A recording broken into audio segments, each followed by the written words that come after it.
The one place that intrigued me was my first trip to London and the House of Parliament in Big Ben.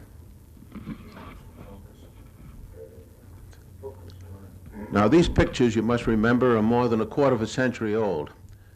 Now, the thing that amused and entertained our boys who were stationed all over England was Westminster Abbey.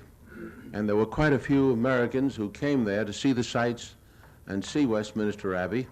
And these are the scenes that I wanted to photograph on one Sunday afternoon. Another area that intrigued me was Marble Arch. The Marble Arch on one Sunday afternoon was full of people.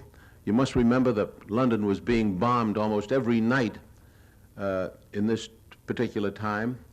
And I was photographing these speakers that were addressing the crowds.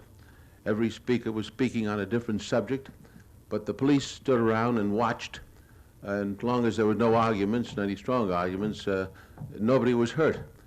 And the people in the audience were arguing back with the speakers.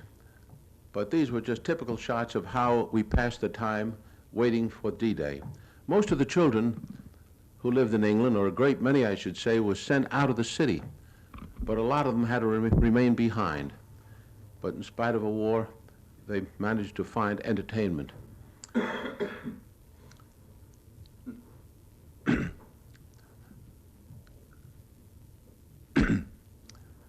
I was rather surprised to see these children drinking out of community drinking cups that were changed to the fountain.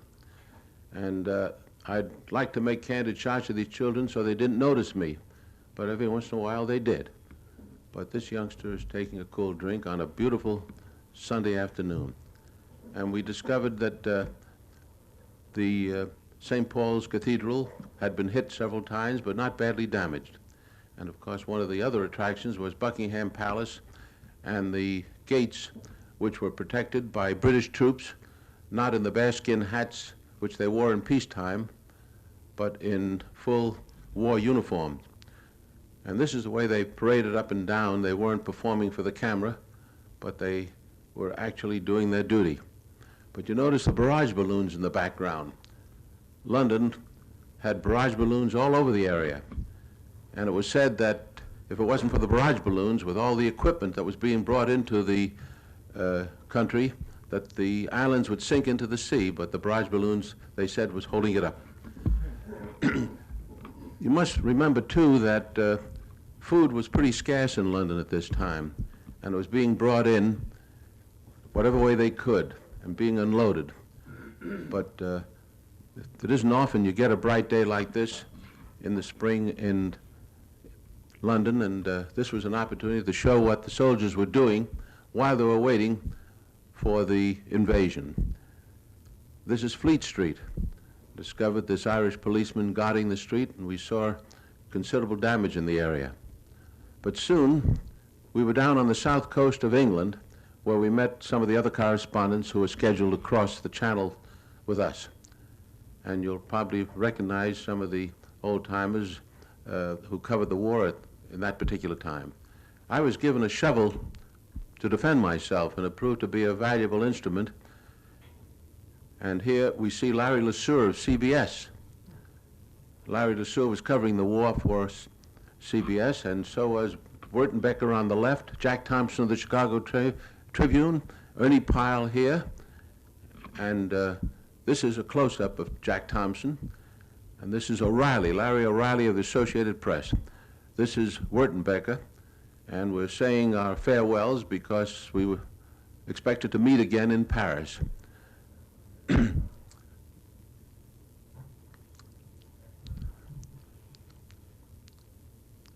Here on the left we see Clark Lee of INS and Bill Stoneman, who came from Chicago, from the Daily News, and several other of the correspondents were being boarded aboard a military truck to be taken to the south coast. And we went through small British towns, and life was going on as usual. The people were in the marketplace buying food, and as though nothing was going on. But after a 150-mile ride, that's how we felt riding in an Army vehicle. We found Plymouth was pretty badly damaged. A lot of the buildings were completely destroyed, but this was found all over the area. Soon we were approaching the dock area, and we found these American jeeps ready to be boarded aboard landing craft, and you notice the bars that are attached to their bumpers, and they're designed to cut wires that the Germans had a habit of putting across the road that would sometimes cut off the head of the drivers. We weren't allowed to wander around the area by ourselves. Each crossroad point was under guard of both an American and a British soldier, and if they wanted to see what you had in your bedroll, you had to show it to them. But this is the care that was taken that the secret of the invasion be kept as long as it could. These are the two men, Wes Carroll of the OWI and Pete Carroll and Wes Haynes, rather, who were with me, and we went aboard an LCI number 5. Pete Carroll here came from Boston, and he was a photographer for the Associated Press. And we tried to keep our mind off what was coming, and we knew it was going to be a short time before we would be on board. We had our first taste of K rations, which didn't taste bad if you were hungry. And we also were able to see the beautiful countryside in that area. And these are the sort of shots I wanted to bring home to show my family and friends.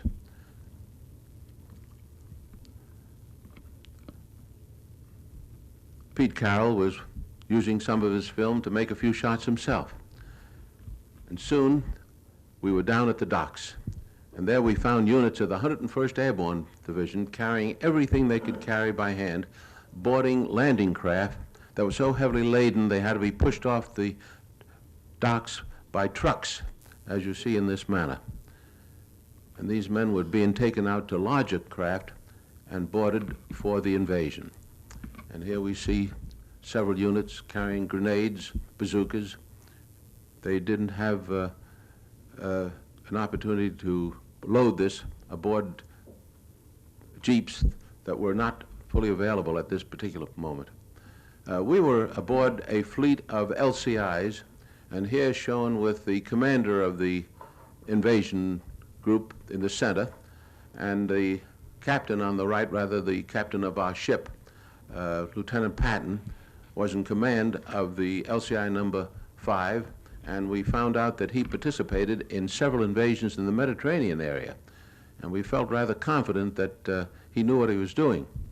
But we stayed aboard this ship for almost 5 days. This is the commander of the squadron. I remember Lieutenant Patton's name well because we were with him for so long. Wes Haynes was trying to get ready for the trip into Paris. I think he was premature. And these are units of the 101st Airborne Division aboard our landing craft, amusing themselves. And I don't have to tell you who this man is imitating. He was a Notre Dame football player at one time, and I was told later on that he was killed in the action. Of course, every ship had a mascot, and ours was no different, but the boys provided for their mascot's welfare with the making of a life preserver, just like the ones that they wore themselves. And then one afternoon, Lieutenant Patton briefed the crew and told them that we would be sailing that afternoon. And they let out a cheer because this is the job they were waiting for. They wanted to get it done and go home. And here we see the LCI number 4 with the commander moving out into the channel. And this was a tremendous sight to see ships from one end of the horizon to the other. Ships of all kinds. They tell me there was well over 1,000 ships. But even so, we thought this was just another exercise. As we continued on, we felt that we'd be turned around, go back and try again another day. But when we continued on into the night, we knew it was the real thing. At one time, we had a bit of a scare. They said there was a submarine in the area, and one of the DE boats threw some bombs into the channel. And they exploded, but we never saw any attack at all. Here are some scenes actually taken close to the beach, where the ships made a right-angle turn and headed for the area where we were to land.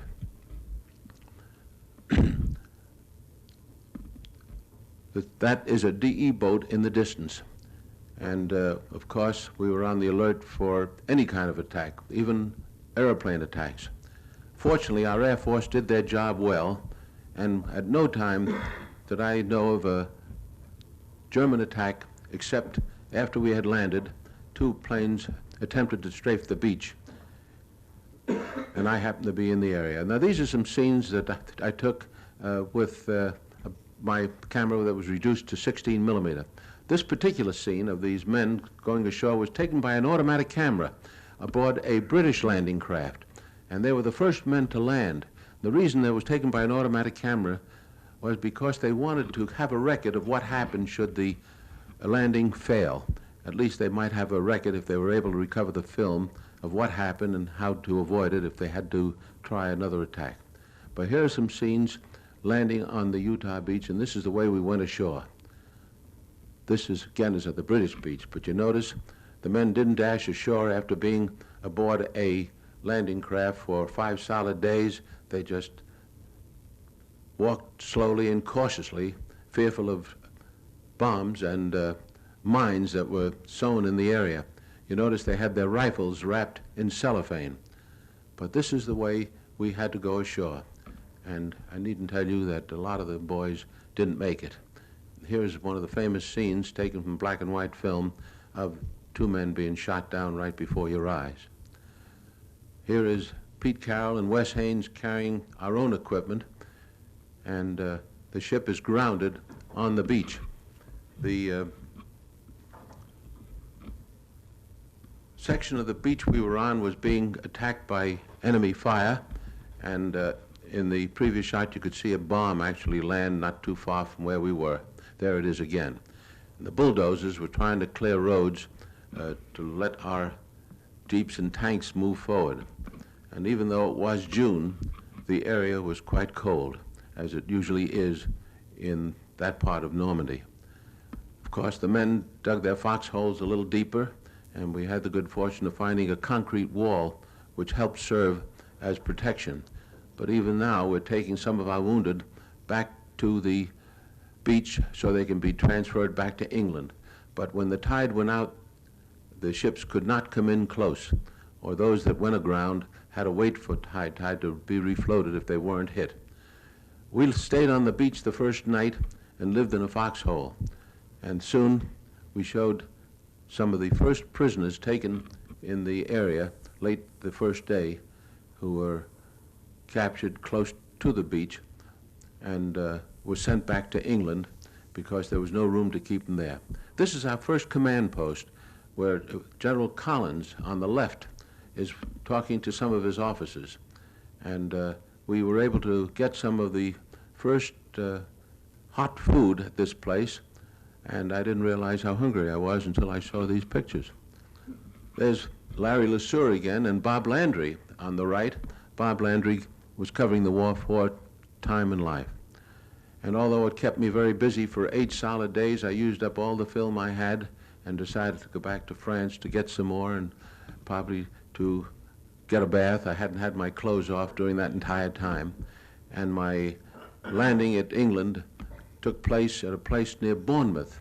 It almost looks like the cliffs of Dover that everyone is familiar with, but it was a beautiful sight to see the coast of England and know that I could get some rest after a while. But didn't realize it at that time that the buzz bombs would start coming over, and here we see some of them flying over the English coastline. And these buzz bombs were a terror weapon. They didn't know where they would land, but the British were quick to set up machine guns and anti-aircraft fire to knock them out of the sky, and they managed to shoot down quite a few. They even sent planes up into the sky to knock them out of the air. And of course, sometimes they did get through, and where they fell, they caused considerable damage.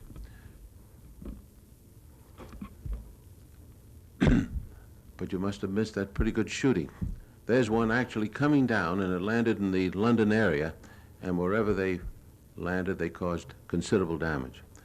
My second crossing of the channel was made on an LST, and this time with units of the 3rd Armored Division that was sorely needed because they were bringing over more tanks and vehicles to carry us in the direction of Cherbourg because we needed a port badly. The LST was manned by a British crew. That's the captain in the British uniform. But we were in a long convoy of many of them, everyone loaded to the gills with equipment that was sorely needed. But here you'll get an idea of what the beach looked like, and these ships are actually waiting for the tide to recede so they could send their equipment ashore without going through deep water. On D-Day, they had to go through the deep water. And at this particular moment, they're waiting for the ramps to be rebuilt after a severe storm so they could go ashore without damage. Now, you can see the problems they had on D-Day because when the landing craft hit the sandbars, the men started wading ashore and found deeper water ahead, and those that had their life preservers too low around their waist turned turtle, and many were drowned. But these are units of the 3rd Army heading in, crossing the deep spot just ahead of them, and headed toward Cherbourg itself. This was a remarkable sight, and the ships were lined up as far as the eye could see, bringing supplies ashore. We needed Cherbourg badly because we thought we could use it as a port, but we found that Cherbourg, shown here, was pretty badly destroyed by the Germans themselves. They destroyed the docks, which we thought we could use, and it took them, if I recall, almost 2 months before we could bring a ship in. They set up mines and destroyed the famous Cherbourg docks where the transatlantic liners used to land.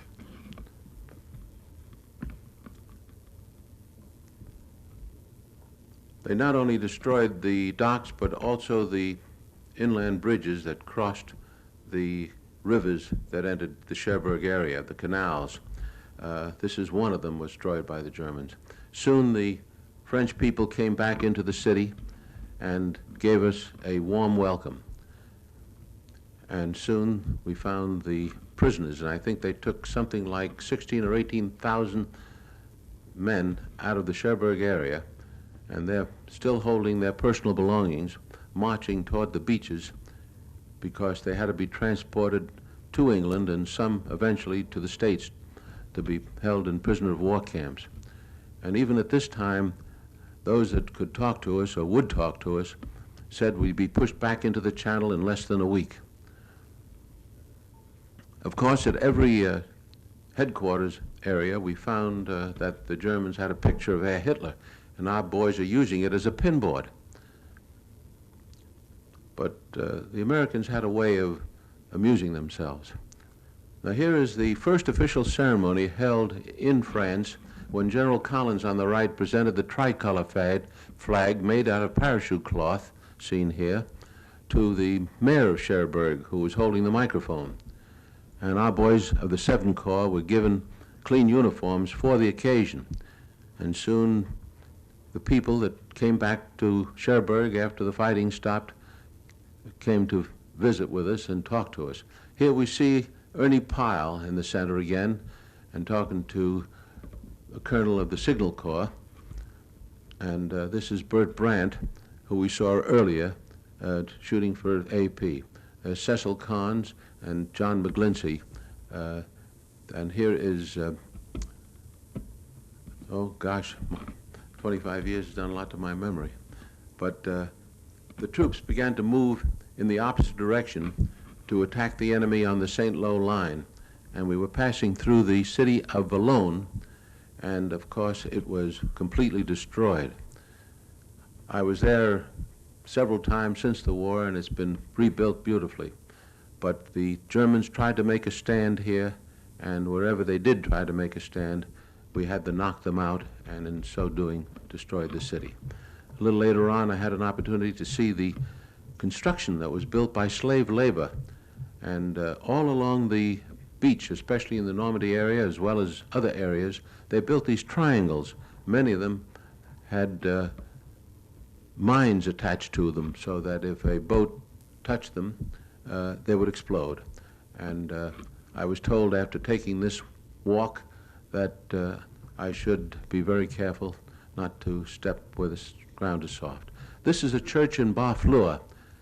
That was a pretty little town that the Germans evacuated because the commander liked the city so much, the little town so much, that he didn't want to see it destroyed and just actually withdrew rather than let it be destroyed. It was a little fishing village. And I had the good fortune of coming back several times because the hotel was still intact and serving very excellent French food. A little further down the coast, we found these fortifications built by slave labor, and even these metal fences just to keep us from landing in the area.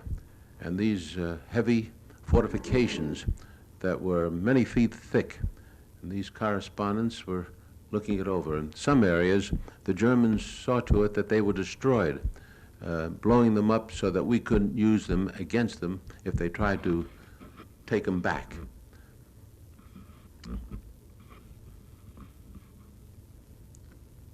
They even destroyed their own weapons. But we noticed that the walls and fortifications were very thick and very strong.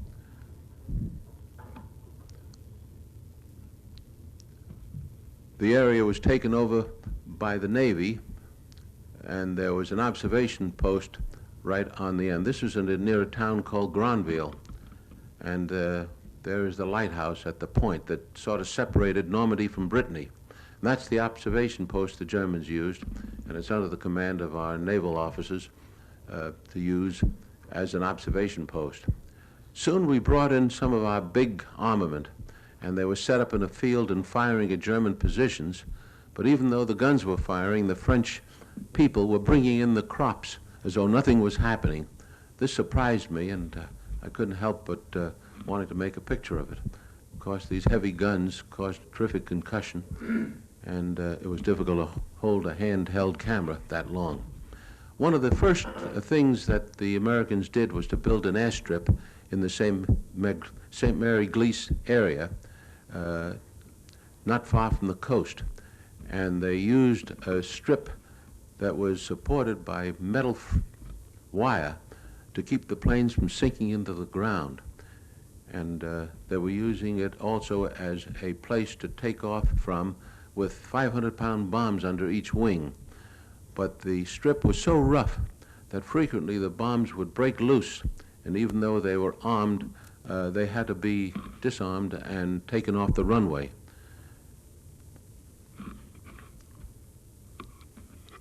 These are P-47s that they were using here, and there's one carrying a bomb under each wing to attack the enemy deep in behind the lines.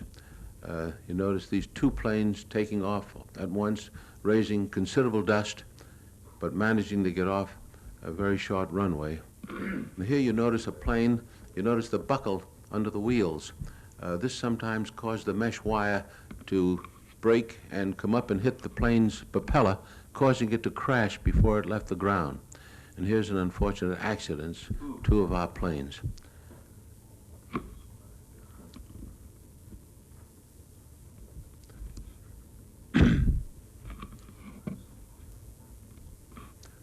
Here we see some pictures made by automatic cameras that were installed in the fighter planes, because when a pilot reported that he had shot down an enemy plane, he wasn't given credit unless his pictures proved that the plane was shot down. And these automatic cameras would operate in conjunction with his machine guns. And if you look closely, you'll see the pilot jump out of the plane in the shot. But you notice, too, that a lot of these planes are still carrying the extra fuel tanks that they were carrying underneath the wing. And whenever the bullets hit that tank, the plane would explode, as you will see here. But when you saw shots like this, you know that the pilot never got back. And one of the highlights of our trip across France was Mont Saint-Michel. Mont Saint-Michel was on a river that separated Normandy from Brittany. And here we met some of the other correspondents. This is Bob Capper of Time magazine, and I know there's a member in the audience who knew Bob Capper. And Bob Capper was eventually killed. He was covering the war in Indochina when the French was fighting. But at Mont Saint-Michel, we found the Poulard Hotel, run by Madame Poulard. And the reason we liked the place is she served some delicious omelets for which she was famous. And that's Madame Poulard and her famous hotel in the background. And a lot of the correspondents gathered here to fight the war from this point because we were closer to the front line, if you could call it such, than we were at our main bases. And there we see the river that separates Normandy from Brittany. This is a beautiful little island, and the building at the top is a monastery that was still intact. It was not destroyed at all.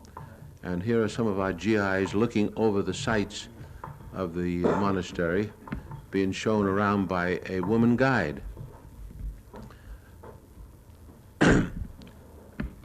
Soon we met some of the other correspondents we knew, and here we see Charles Collingwood, the gentleman on the right, with Helen Kirkpatrick of the Chicago Daily News, and Joe Liebling of New Yorker magazine, the bald-headed chap, and Wertenbecker on the extreme left. Liebling wrote many stories for New Yorker magazine, and he died not many years ago. This is Charles Collingwood and Helen Kirkpatrick of the Chicago Daily News. This is Ernest Hemingway. Hemingway was covering for Collier's magazine, and we met him at Mont Saint-Michel. Here he is seen talking with Bill Walton, who incidentally became a fast friend of President Kennedy. And these were just moments that we could take a little time out to rest. There's Helen Kirkpatrick, and the man in the center in this picture is Bill Stringer, and he was killed trying to get into Paris. One of the things that correspondents tried to do was to get into Paris before anyone else, and he was hit by an 88 shell. But this is just a moment of relaxation. We had a few, and of course, these are the shots I wanted to bring home to the family and friends. But the little island was very quaint, and it was a very old place, but it was fortified in several ways. We discovered that the beaches in the area, especially when the tide was out, would be high and dry, and they put those sticks in the sand to keep our planes from landing. We found a little family of 3 brothers, and even the tall blonde one is a boy, I found out later, because their grandmother is taking care of them. Their parents, I was told, were killed at the Battle of St. Lo.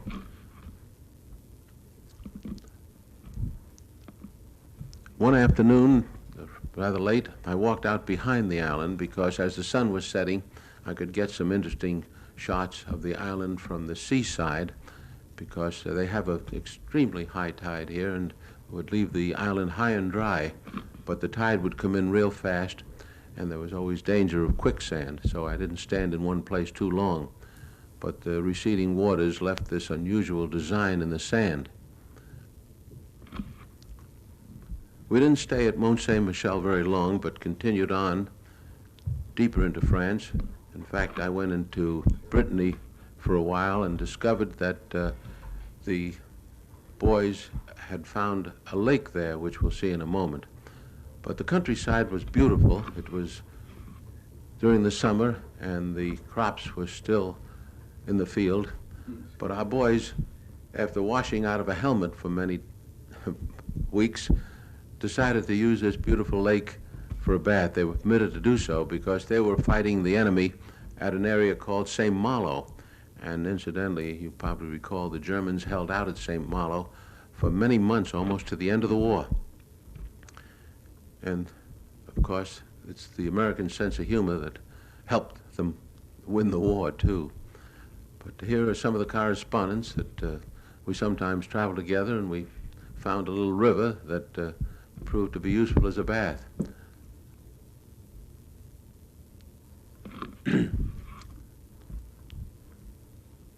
There are a lot of these small rivers around France, and at every moment that we could spare, the correspondents. This is a group of them.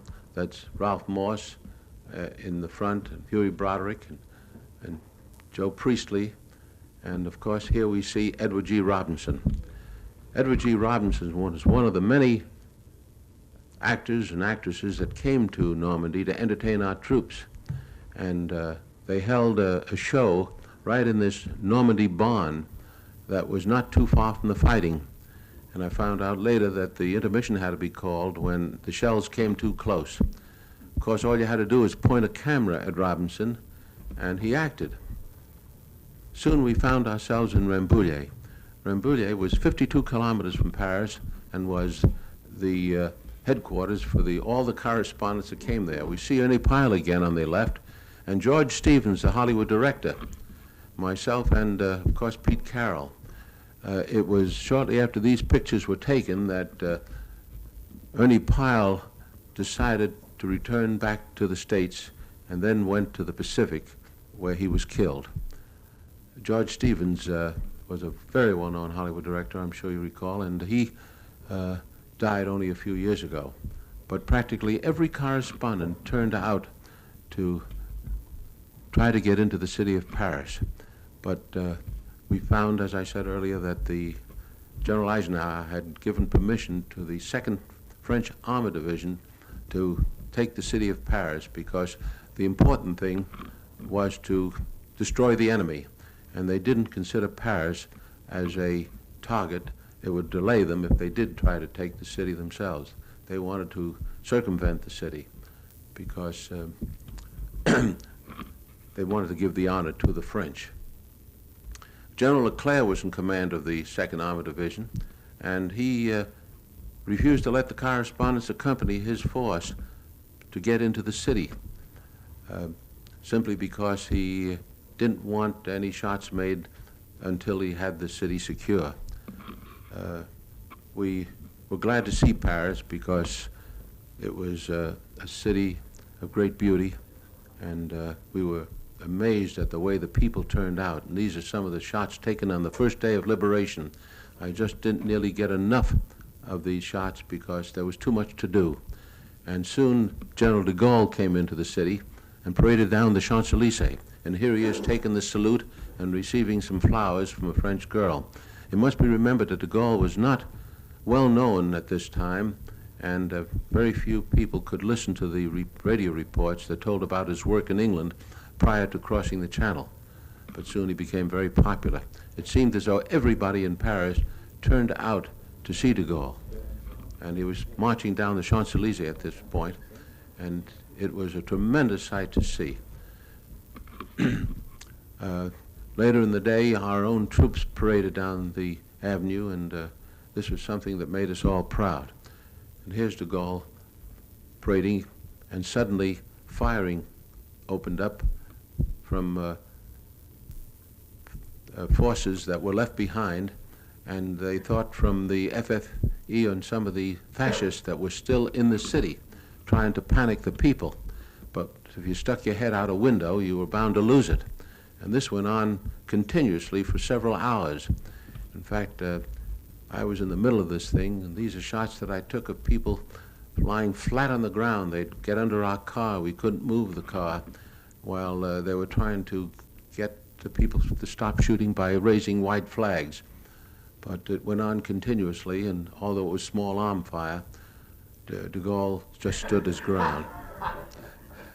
Mother wasn't taking any chances. But this is the way the streets of Paris looked on the day of liberation. They did catch some of these people who were responsible for the shooting, at least they told us that, and unfortunately they beat them to death right on the spot. It was a rather ugly sight to see, but somehow it was the war of nerves. Some of the buildings still contained Germans that were at headquarter points, and they were sworn at by the French. These are some shots made late in the day of the American troops marching through the streets of the city on the way to the front lines. Wherever we stopped, the French were there to trade champagne for cigarettes and to talk to us and find out what was going on. We were able to see the city. It wasn't badly destroyed. There was some small arms fire. The lion lost his tail, but generally speaking, all the bridges were intact over the city, and this is the Opera House. And since it was my first trip to Paris, I enjoyed seeing the beautiful city of Paris. Soon the people of Paris were out parading again along the Champs-Élysées with their newfound liberty. We discovered that the Eiffel Tower, which was reported destroyed and used for arms, was still intact. And soon I managed to get permission to go up into the Eiffel Tower and see what it looked like from up above. But there was much to be done, and even though Paris looked beautiful, conditions were very poor. The railroads were practically destroyed. There was no way of bringing in food. In fact, when we were coming down the road, we saw large trucks waiting to get into the city, loaded with all kinds of foodstuffs to support the city, which was in dire need not only of food, but of coal, because at this time it was getting pretty cold. It was late in the year, and there was no way of getting supplies in.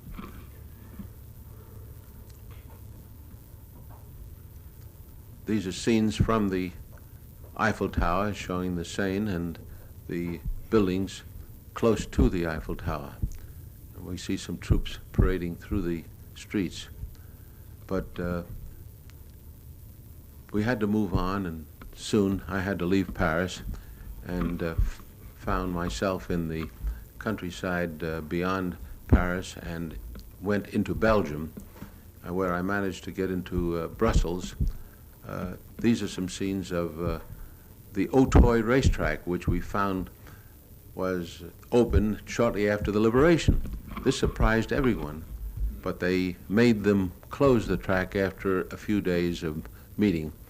But one of the things that did surprise everyone is how well dressed the French women were, and they had a way of using whatever they had to make themselves look really attractive.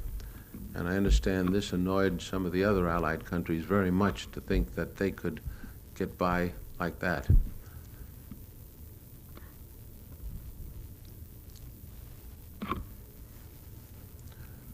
They even opened up the art galleries along the streets, and we didn't know whether they were permitted to do this prior to our getting there, but they certainly opened up for business very shortly after we arrived.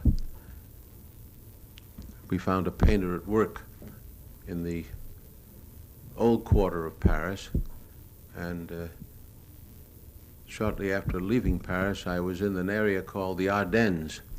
And the reason I took some of these shots of the countryside, because the weather was turning cold and the trees were turning their fall colors. And this is the town of Houffalize, which was completely destroyed on the breakthrough that occurred and the attack on Bastogne. I was in Bastogne just a few days before the breakthrough and was fortunate enough to get out of there, not knowing about the attack, but I did think that this was a place that the enemy could hide troops, and they did.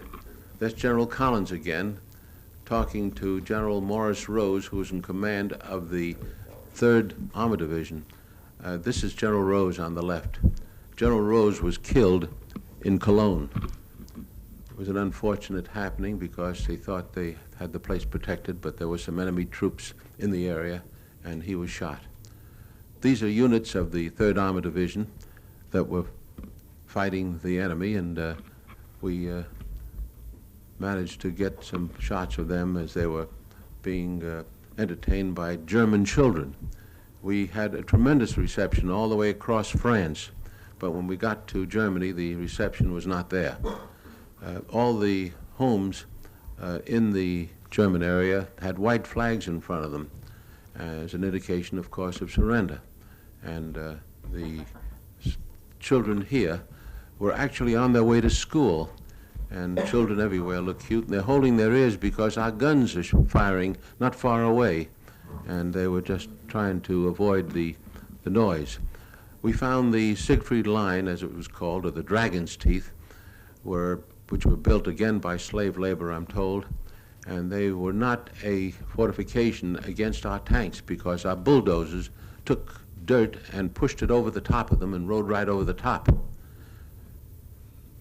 But we found these fortifications stretched out from one end of Germany to the other because somehow they felt that we'd perhaps get to Germany and they were trying to keep us out, but they didn't succeed, of course. The war was moving rather rapidly at some points in Germany, and soon I found myself in the town of Aachen. Aachen was under fire when these pictures were taken. That's the reason the scenes are devoid of people. There were mortar shells passing over our heads all the time, and the enemy was holding the center of the city as we were making these shots, and we were just wondering how long the battle would take, and we discovered that the troops were just down behind that mold or that wreckage in the distance, and soon we discovered that these reserves were just a block or two behind the front line, and they were waiting to be called in. I was told later on that the captain you saw in the picture a moment ago, somebody in the audience knew him and said he was killed in the action that took place shortly after that. Well, after Aachen, I was invited to fly home, and this is something I was glad to be able to do because here we see some of the cemeteries that were built on the Normandy beaches, above the beaches, and these are scenes of Berlin showing the tremendous damage that occurred in the city. The bombings were intense, and very little of Berlin was left standing. It shows that wars don't seem to prove very much except to destroy property and kill people. And we sometimes think that maybe one day we'll learn how to avoid wars, and perhaps we've made wars so deadly that we'll have to avoid them in the long run to stay alive. Soon I was able to photograph some of the events when General Eisenhower came back to the States and was greeted in Kansas City. These shots were made with a telephoto lens at quite a distance. Then I was able to visit the collection of some of the weapons the Germans used just after the invasion. This is the V-2 rocket that followed the V-1s. The V-1s were a terror weapon, and the V-2s were certainly the same, but that was the first time they used rockets, and they were able to shoot them great distances. The V-1s, and I heard many of them come overhead, were like a motorcycle engine, and whenever the motor stopped, it would cause the bomb to drop. The Germans had jet planes in the air before the war ended, and here is one that they actually used, and it showed a record of many American planes, and if you notice, 42 Russians were shot down by this plane before it was captured by our side. And in this exhibit, we see one of the Japanese kamikaze bombs that was on exhibition, and one of our pilots is trying it for size. And they didn't like the idea that you only had a one-way ticket because they were intended to destroy the target they were after and the pilot with it. This plane, I was told, was built by the enemy to bomb New York, and it could fly the ocean and back, and they appropriately named it Alles Kaputt. Here we see some shots of what I call what the next war might look like, and this is the explosion of the atomic bomb in New Mexico. And I always like to feel when I show these pictures that perhaps it'll remind people that we ought to remember what World War II was like and that World War III would be much worse. But I like to say that, repeat what one scientist aptly put it when he said the atomic bomb is here to stay. The question is, are we? And that brings us to the end of our film, and thank you very much.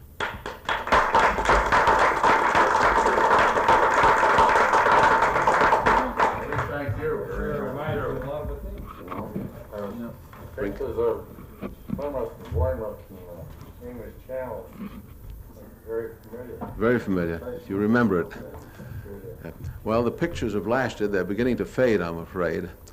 And I guess in time, I fortunately have a print of it and try to keep them fresh as long as I can. They're remarkable, I think. Well, thank you, sir. These were shot, of course, at moments of relaxation. I did many thousands of feet in 35 millimeter, which were used in theatrical release. But you needed 4 hands to operate 2 cameras. You must have had to guard your film, didn't you? Pretty pussy. Well, I have a little secret to tell about the film. I took along a limited amount of film, but the Signal Corps, whenever film was out of date, would not want to use it. If it was 1 day past the date line, they'd destroy it. And I managed to get some of it, and it proved to be perfectly usable, and I was able to get it. Some of the film was processed in England, and one roll that was very green was used in, was lost for a while, and then I had it processed and the color didn't come out as well. But they tell me that this is some of the few pictures that were made in color of the invasion. But the idea was to bring back pictures of some friends who are no longer with us anymore. We appreciate it very much. Thank you very much.